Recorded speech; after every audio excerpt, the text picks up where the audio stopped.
नमस्कार दोस्तों, जैसा कि पिछले महीने अभी इजराइल और फिलिस्तीन के बीच विवाद हुआ था, जो कि 11 दिन के बाद संघर्ष विराम हो गया था।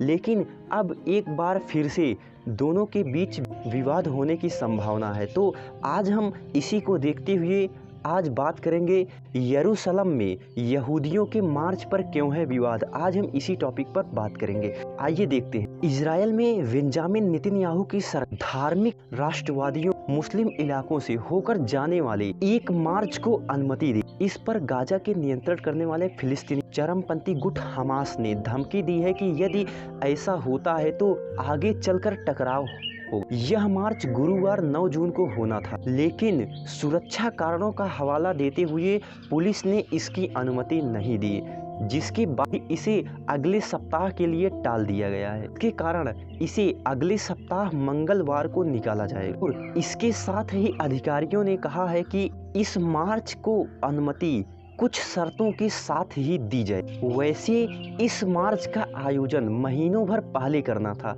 लेकिन इजराइल और फिलिस्तीन के बीच हो रहे विवाद के कारण इसे टाल दिया गया। इजराइल और फिलिस्तीन के बीच लगभग 11 दिनों तक चले विवाद में 242 13 इजरायली लोगों की मौत हो गई थी, जिसके बाद से इसे टाल दिया गया था। लेकिन अब इस मार्च के लिए अंतिम निर्णय इजराइल की नई सरकार ली। जैसा कि इजराइल में नेतन्याहू ने मार्च में हुए चुनाव में बहुमत न जुटा पाने के कारण गठबंधन सरकार बनानी थी, लेकिन गठबंधन सरकार बनाने में समर्थ न होने के कारण बेंजामिन नेतन्याहू की सरकार ढीली पड़ जाने के कारण अब विपक्षी दल गठबंधन की सरकार बनाने।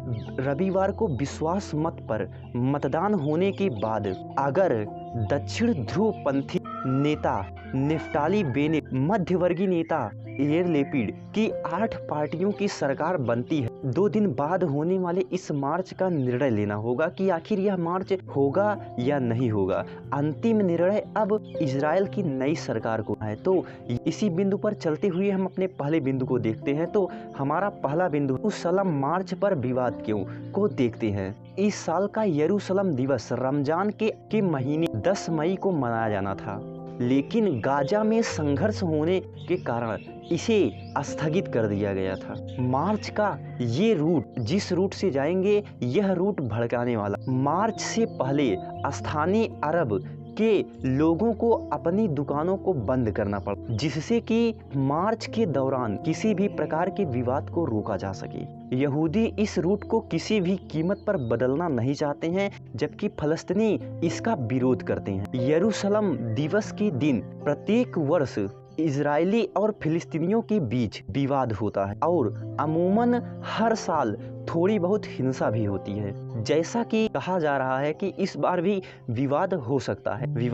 हमारा अगला बिंदु है कि क्या है यरूशलेम दिवस। 5 जून 1947 अरब और इजराइल के बीच 6 दिनों युद्ध हुआ था, जिस पर अरब देशों ने पूर्वी यरूशलेम तट पर कब्जा कर लिया था।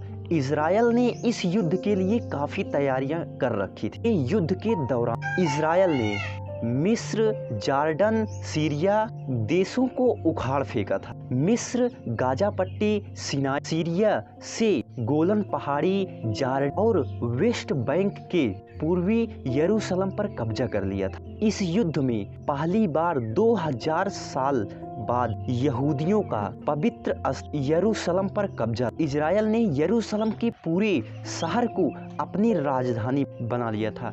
इसी दिन को याद कर यहूदी यरूशलेम दिवस के रूप में मनाते हैं और कुछ यहूदी मानते हैं कि इस दिन पूर्वी यरूशलेम और पश्चिमी यरूशलेम एक हो गए थे, जिसके कारण ही इसे यरूशलेम दिवस के रूप में मनाया जाता है। इस दिन हजारों इजरायली युवा झंडा लेकर मार्च निकालते हैं। वे हाथों में झंडा लेकर राष्ट्रवादी गीत गाते हुए मार्च करते हुए दमिश्क गेट में दाखिल होते और यरूशलेम की पुरानी गलियों से होते ईस्टर्न वॉल तक जाते हैं। इस मार्च में हजारों यहूदी यरूशलेम के मुसलमान इलाकों से होते हुए वेस्टर्न वॉल की तरफ जाते हैं। वेस्टर्न वॉल यहूदियों का सबसे पवित्र स्थल, जिसे माउंट मंदिर या डोम ऑफ रॉक कहा जाता है। कहा जाता है कि यहीं से दुनिया की शुरुआत हुई। तो इस प्रकार से हर साल यरूशलेम दिवस के मौके पर यहूदियों और फिलिस्तीनियों के बीच विवाद होता है, जो कि इस मार्च को लेकर ही विवाद होता है। आपको यह वीडियो कैसा लगा हमें कमेंट्स के माध्यम से अवश्य बताएं, और यदि वीडियो पसंद लाइक, सब्सक्राइब एंड शेयर करें। इसी के साथ हम आपको अगले वीडियो में एक नए और इंटरेस्टिंग टॉपिक के साथ मिलेंगे। तब तक